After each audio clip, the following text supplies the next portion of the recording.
Invité Afrique consacré à la 15e foire internationale de Lomé, avec comme invité M. Kweku Banka Johnson, directeur du Centre togolais des expositions et foires. Monsieur le directeur, après l'Arabie Saoudite, il y a un an, c'est le Burkina Faso qui est choisi cette année comme pays invité d'honneur. Qu'est-ce qui motive le choix du pays des hommes intègres à cette 15e foire internationale de Lomé? Bon, d'abord, je vais rectifier, c'était pas l'Arabie Saoudite, c'était l'Égypte. Ah, l'Égypte, oui, l'Égypte. C'était l'Égypte. Effectivement, vous savez, dans le choix des pays, il y a plusieurs points qui rentrent en ligne de compte. Des fois, c'est le pays qui demande. Et c'est ce qui a été le cas du Sénégal, et puis ensuite de l'Égypte. L'ambassadeur égyptien qui était là, et très actif qu'il était, et en voyant ce qui se passe à la fois, a demandé et qu'on leur accorde également ce privilège d'être le pays invité d'honneur à la foire de Lomé. C'est ce qui s'est passé il y a 2 ans. Et cette année, pourquoi le Burkina Faso? Et d'abord, je peux vous dire que il y a cet aspect courtoisie dedans, parce que le Burkina Faso nous avait invité l'année passée à la foire multisectorielle de Ouaga, et FIMO, foire internationale multisectorielle de Ouaga. Le Togo était le pays invité d'honneur à cette manifestation. Et je peux vous dire que ça a été une très belle participation. Les Burkinabés ont beaucoup apprécié, parce que nous avions eu un nombre assez important d'exposants qui étaient à cette visite, et surtout lors de leur journée nationale. Ils ont beaucoup apprécié, et ils ont posé la question pourquoi nous ne serons pas là chez vous l'année prochaine. C'est le retour de l'ascenseur? C'est le retour de l'ascenseur. On leur a renvoyé l'ascenseur. Mais au-delà de cela, et comme j'ai l'habitude de le dire, le Burkina Faso est la continuité du Togo dans l'Interland. Mais si on enlève la frontière, c'est pratiquement le même pays. Et vous savez que le port de Lomé également est celui-là que les Burkinabés utilisent beaucoup plus, aussi bien pour leur importation que pour leur exportation. Et donc, il y a déjà, en termes de commerce, il y a des liens qui sont là, il y a des créneaux qui sont déjà tissés. Et donc, il faudrait que nous continuions dans ce sens et que nous puissions voir si on peut mieux faire. Nous avions visité leur foire la dernière fois, et nous avons constaté que, contrairement à ce que l'on pense, il y a beaucoup d'efforts qui se fait du côté de Burkina dans le domaine de l'agriculture. Aujourd'hui, je me demande pourquoi nous allons continuer par importer, par exemple, des pommes de terre de l'Europe, alors qu'ils ont de très bonnes variétés de pommes de terre, et très développées, et qui se vendent au bord de la rue, comme en nous vendons les ignames chez nous ici. Justement, monsieur le directeur, outre l'opportunité d'affaires, alors la foire offre aussi l'occasion d'un partage d'expérience et de savoir-faire. Qu'est-ce qu'on peut véritablement apprendre de ce pays comme le Burkina Faso? Justement, c'est ce que je suis en train de dire. Et dans le domaine de l'agriculture, on peut voir comment ils ont fait pour arriver à ce niveau. Au niveau des agrumes, ils ont un développement assez extraordinaire à ce niveau. Et au niveau, vous savez que c'est le Burkina qui nous fournit, lorsqu'il s'agit des oignons, c'est le pays qui nous fournit les tomates. En termes de soudure au Togo, au moment des soudures, c'est le Burkina. Et donc, nous voudrions quand même que les opérateurs économiques à la fois puissent échanger entre eux. Vous voyez, il y aura des journées de rencontres d'affaires, il faut qu'ils puissent échanger et qu'ils puissent voir comment on peut apprendre l'un de l'autre. Voilà. Alors, apprendre l'un de l'autre, tout en sachant que nous ne vivons pas les mêmes réalités, peut-être aussi climatiques. Il faut tenir compte de ça. Il faudrait s'enrichir, parce que moi, je me pose la question de savoir comment un pays sahélien comme le Burkina peut être aussi développé dans le domaine de l'agriculture. Voilà. Alors, à la 14e édition, l'année dernière, vous attendiez un peu plus de 1000 exposants de 25 pays. Ces chiffres avaient-ils été atteints? Combien vous attendez cette année? Quelles sont vos prévisions? Les chiffres, vous savez, nous objectivons toujours et ça nous permet de faire des efforts pour pouvoir l'atteindre. Et nous avons, l'année passée, objectivé pour 1000 exposants et nous étions à 822, ce qui fait pratiquement 82%, ce qui n'est pas rien dans la mesure où 100% on l'aurait atteint, ça nous aurait fait plaisir, mais il faut remarquer que l'année écoulée a été une année véritablement dure. Et donc, nous étions quand même heureux d'avoir atteint, parce qu'à un moment donné, nous avons posé beaucoup de questions sur la tenue de la foire. Donc, ce chiffre nous a beaucoup fait plaisir. Maintenant, au niveau des provenances, nous avons objectivé également pour 25 pays, comme vous l'avez si bien dit, mais les options nous sont venus de 18 pays. Ce qui aussi doit faire un taux autour de 70%. Et donc cette année, nous avons toujours fixé les mêmes objectifs au niveau des exposants, 1000 exposants. Nous savons que c'est très difficile, mais ça nous permet quand même de faire des efforts.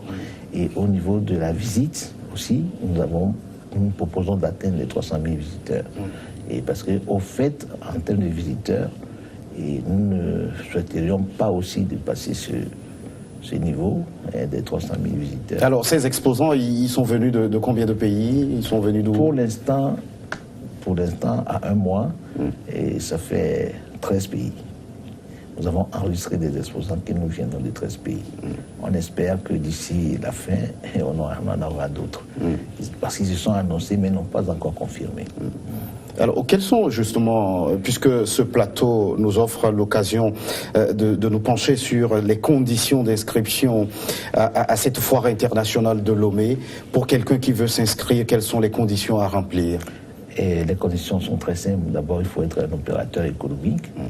Et donc, soit vous passez à la foire pour prendre la fiche d'inscription, vous remplissez les fiches, parce que nous avons besoin d'un certain nombre d'informations pour nous assurer de votre participation à la foire. Ou bien soit vous êtes à l'extérieur et vous allez sur le site de la foire et vous tirez la fiche d'inscription que vous remplissez, vous scannez, que vous renvoyez à la direction de la foire. Donc voilà les conditions qu'il faut pour participer à la foire. Tout le monde fait penser aussi aux défis sécuritaires quand on parle de la foire, parce que c'est beaucoup de monde. Est-ce que cette question vous préoccupe? Si oui, quelles sont les dispositions que vous prenez dans ce sens? C'est beaucoup de monde et puis c'est beaucoup de bien. Lorsque vous vous mettez à estimer un tout petit peu les produits qui sont à la foire, et ma foi, c'est beaucoup d'argent. Et donc, nous avons l'obligation de faire en sorte que la sécurité y règne. Et donc, nous allons mettre en place le système sécuritaire de l'année passée, et qui a été compte tenu de l'environnement tel qu'il était l'année passée. Donc nous allons remettre en place le même système. Et nous avons innové l'année passée avec les fouilles corporelles systématiques, et puis les véhicules, les camions qui amènent les produits. Et donc nous allons remettre en place tout ce système qui permet d'assurer la sécurité des personnes et des biens. Nous sommes environ avec 350 et des moments à 400 agents de sécurité pour assurer cette sécurité-là, si je peux me répéter. Donc nous allons reconduire la même méthode. Le Togo, vu de l'intérieur, c'est l'actualité politique qui domine toujours et ces derniers temps. Est-ce que vous êtes aussi préoccupé en tant qu'homme d'affaires? Vous êtes dans le monde des affaires. Est-ce que le monde des affaires se sent aussi préoccupé par cette actualité? C'est tout à fait normal. Et on a souvent l'habitude de dire que les affaires n'aiment pas le bruit. L'argent n'aime pas là où il y a du bruit. Ah oui, pas du tout. Et surtout les opérateurs économiques qui tiennent tellement à cela, et je les comprends. Et donc, c'est pour cela que nous disons que pendant que la foire va se dérouler, nous allons, avec l'appui et du gouvernement, nous allons tout faire pour que la zone de la foire soit sécurisée. Nous sommes heureux d'avoir déjà enregistré ce monde, mais il faudrait que nous ne continuions pas à leur dire et d'être en confiance qu'au niveau de la foire, tout va bien se passer. Vous avez l'habitude de dire que les foires se suivent, mais ne se ressemblent pas, par peut-être leur innovation qu'elles connaissent. Alors, nous avons envie de savoir quelles sont celles qui vont être introduites pour cette 15e édition de la Foire internationale de Lomé. Cette année, il faut reconnaître que, et par rapport aux autres années, surtout l'année qui vient d'écouler, on a tellement innové. Mais ce que nous souhaiterions faire cette année, c'est de voir concrètement, surtout de nous appliquer par rapport à ces innovations-là, surtout dans le domaine de la sécurité. Et ça nous importe beaucoup. Nous avons introduit l'année passée, à part la fouille corporelle, nous avons introduit la police canine, les chiens qui nous permettent de suivre, de suivre, de voir tout ce qui se passe si jamais quelqu'un n'a pas transporté et pas derrière lui des objets qui peuvent nous créer des problèmes. Donc nous allons continuer par faire cela. Au niveau des rencontres d'affaires aussi, c'est un aspect aussi qui est très important au niveau de la foire. Nous allons ouvrir ça. Nous allons ouvrir à des exposants qui ne seront pas de la foire. Parce que nous avons constaté l'année passée qu'il y en avait beaucoup, et qui nous demandaient de leur permettre, n'étant même pas inscrits à la foire, de pouvoir s'inscrire.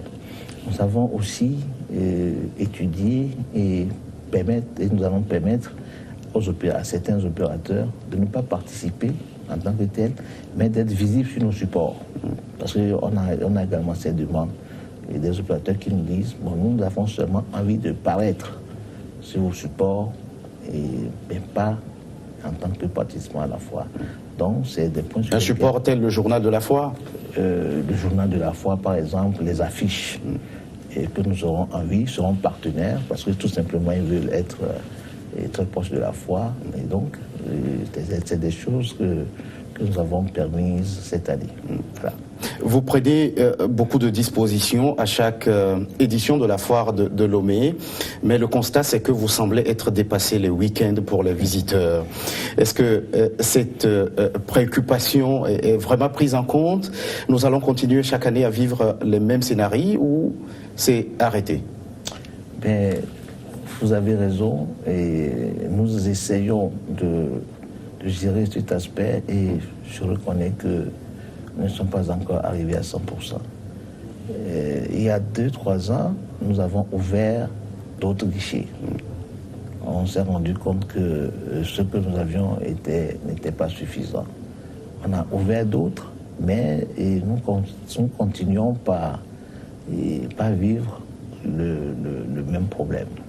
Et cette année, nous pensons, nous avons vu avec les sociétés de téléphonie qui sont avec nous, et nous sommes en train de toujours voir si on ne peut pas vendre les billets à l'avance et faire en sorte que ceux qui ont déjà les billets puissent rentrer. On aura des portes pour permettre à ceux qui ont déjà des billets pour rentrer facilement à la foire, au lieu qu'on continue pas à faire la queue. Parce que ce qui fait qu'on a cette queue, on a cette queue-là, c'est qu'il faudrait venir faire la queue pour acheter le billet et ensuite aller faire l'autre queue pour pouvoir rentrer.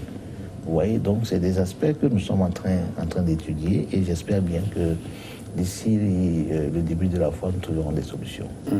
Chaque année, c'est pratiquement la même durée pour la foire, une moyenne, 17 jours. Est-ce que c'est 17 jours